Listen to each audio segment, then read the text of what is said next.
अऊज़ु बिल्लाहि मिनश शैतानिर रजीम बिस्मिल्लाहिर रहमानिर रहीम। दरस नामी हेल्प डेस्क में खुश आमदेद। एक खूबसूरत जुमला और उसका भयानक नतीजा।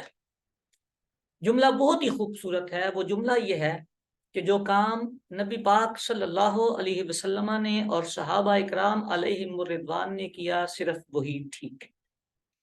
जिस पर उनकी तरफ से कोई नस न हो, कोई दलील न हो, तो वो काम नाजायज, हराम और बिदअत हो जाता है। ये जुमला बहुत खूबसूरत, बहुत प्यारा, दिखने में ऐसा लगता है कि जैसे इस जुमले ने इत्तिबाए नबी सल्लल्लाहु अलैहि वसल्लम का हक अदा कर दिया है, लेकिन इसके नताइज बड़े भयानक है।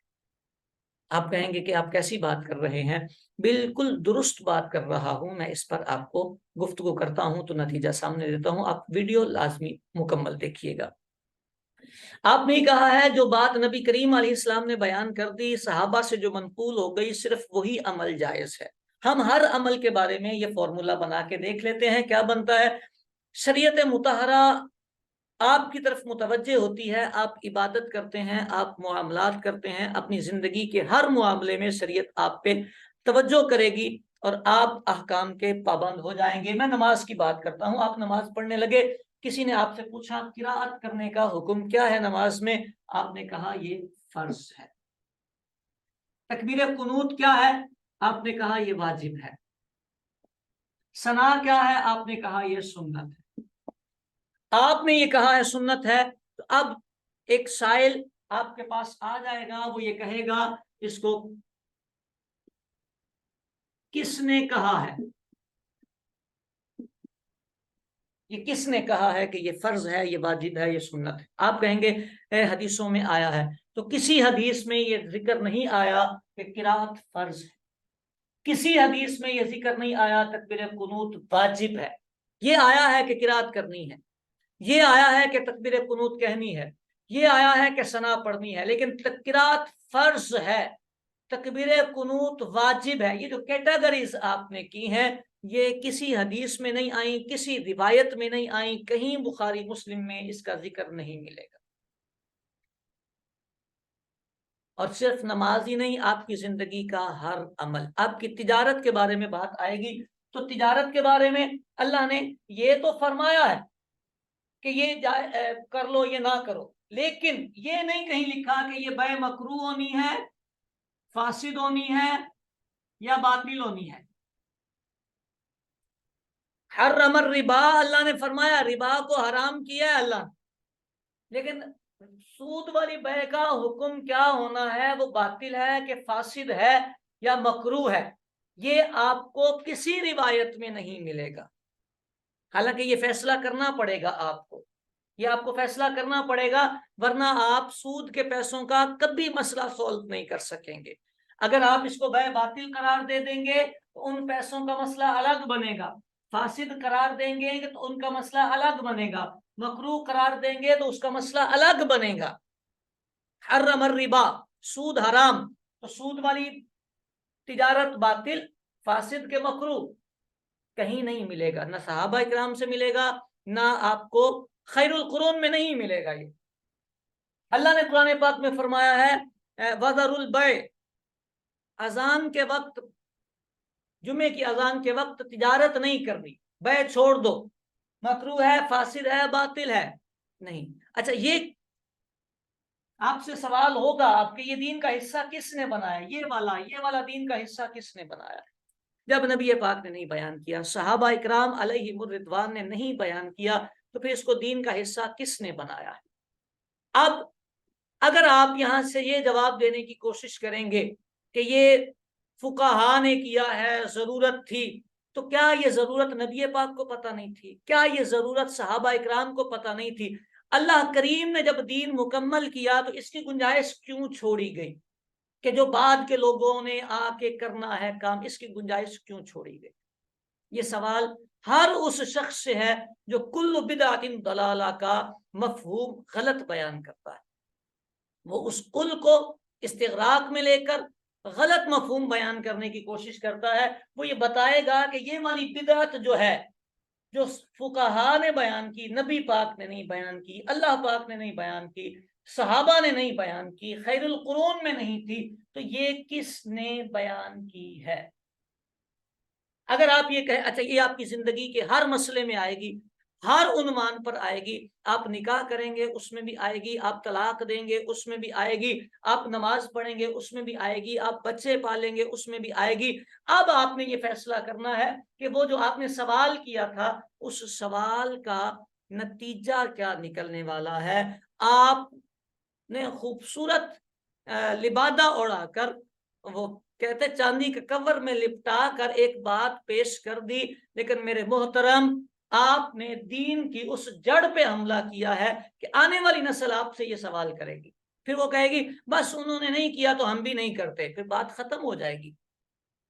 नहीं कोई दलील है इसके फर्ज होने की? आपसे पूछा जाएगा क्या के फर्ज होने की कोई दलील है? कहीं लिखा है ये फर्ज है? तो फिर आप परेशान हो जाएंगे, फिर आए बाएं साएं करना पड़ेगा। तो मिजाज शरीयत से इनहिराफ हमेशा नुकसान देता है। मेरी बात को समझने की कोशिश करें, मिजाज शरीयत को समझने की कोशिश करें। ये जुमला, ये मकूला इंतहाई मोहलिक है।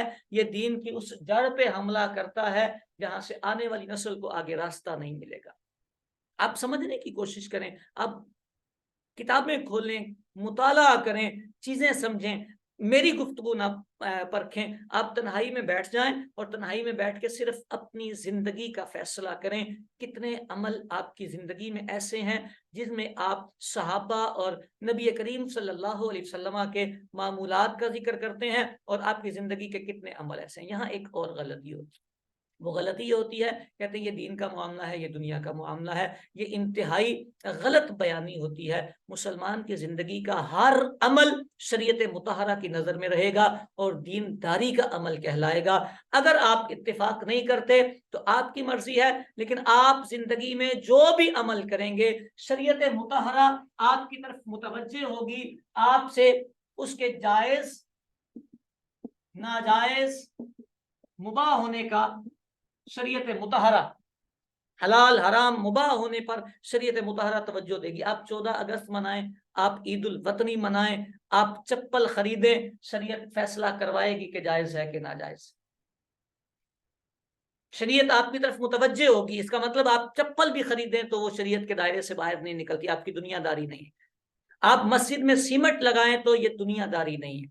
आप हुब्बुल वतनी मनाएं तो ये दुनियादारी नहीं है। आप 14 अगस्त की झंडियां लगाएं तो ये दुनियादारी नहीं है। आप सियासत करें तो ये दुनियादारी नहीं। जब शरीयत अपने अहकाम आप पे लागू कर रही है तो आप दीन से बाहर कैसे निकले हैं? और अगर ये आपकी दीनदारी है, आप अब आप अपने फैसले करेंगे, आप उस कैटेगरी में लाने की कोशिश करेंगे जो आपने कॉल पेश किया है। उम्मीद है आपको अपने इस जुमले की हलाकत खेजियों का अंदाजा हो जाएगा। और अगर आप अपने आप को धोखा ही देना चाहते हैं तो नसीब की बात है, मैं अल्लाह की बारगाह में दुआ ही कर सकता हूं कि अल्लाह करीम हिदायत के दरवाजे खोले, शरह सदर अता फरमाए, हमें मिजाज शरीयत से आशनाई अता फरमाए। शरीयत मुतहरा का मिजाज ये है। अल्लाह करीम जल्ला जलालहू ने अल यौमा अकमलतु लकुम की आयत नाजिल फरमाई, फरमाया अकमल, मैंने दीन मुकम्मल किया है। इस तकमील के बाद नबी पाक सल्लल्लाहु अलैहि वसल्लम के अमल मौजूद है, यानी अल्लाह ने मुकम्मल किया और नबी पाक ने फिर भी अमल किए। इसका मतलब ये कि इस तकमील में अल्लाह ने ये गुंजाइश रखी थी। अच्छा, नबी पाक का विसाल पाक हुआ, सहाबा ने अमल किए जो नबी पाक ने नहीं किए थे, इसका मतलब अल्लाह ने ये गुंजाइश भी रखी। सहाबा के बाद ताबईन ने नए अमल किए, ताबईन ने नए अमल किए, इसका मतलब ये गुंजाइश भी इस्लाम में अल्लाह ने रखी है। ताबईन के बाद फुकाहा ने किए। आज की तारीख तक, क़यामत तक हजारों नए अमल ऐसे आएंगे जो मुवाफिक दीन होंगे और उन पर अमल की शरीयत इजाजत देगी, जो दीन के मुखालिफ नहीं होंगे, जिनमें दीन का नुकसान नहीं होगा, कहीं रफ़े सुन्नत नहीं आएगी, उन सारे कामों की शरीयत मुतहरा इजाजत देती चली जाएगी। ये मिजाज शरीयत है। वरना यहीं पे बात खत्म करनी थी, नबी पाक का भी इख्तियार खत्म कर देना था कि अल्लाह ने मुकम्मल कर दिया है तो अब नबी पाक ने दीन का कौन सा मसला सिखाया है? अल्लाह ने जो मुकम्मल की बात की तो क्या वो गलत की है? नहीं, वो ठीक है। ये मिजाज शरीयत ही अल्लाह इस तकमील के अंदर ही ये मिजाज रखा है कि मेरे महबूब काम करेंगे तो वो भी दीन का हिस्सा बनेगा। ये मिजाज रखा है अल्लाह ने, इस मिजाज को समझने की कोशिश कीजिए। अल्लाह करे कि मैं बात समझाने में कामयाब हो गया हूँ। दीजिए इजाजत, मिलेंगे आपसे फिर, किस्मत ने साथ दिया, जिंदगी ने वफा की तो फिर फी अमान अल्लाह।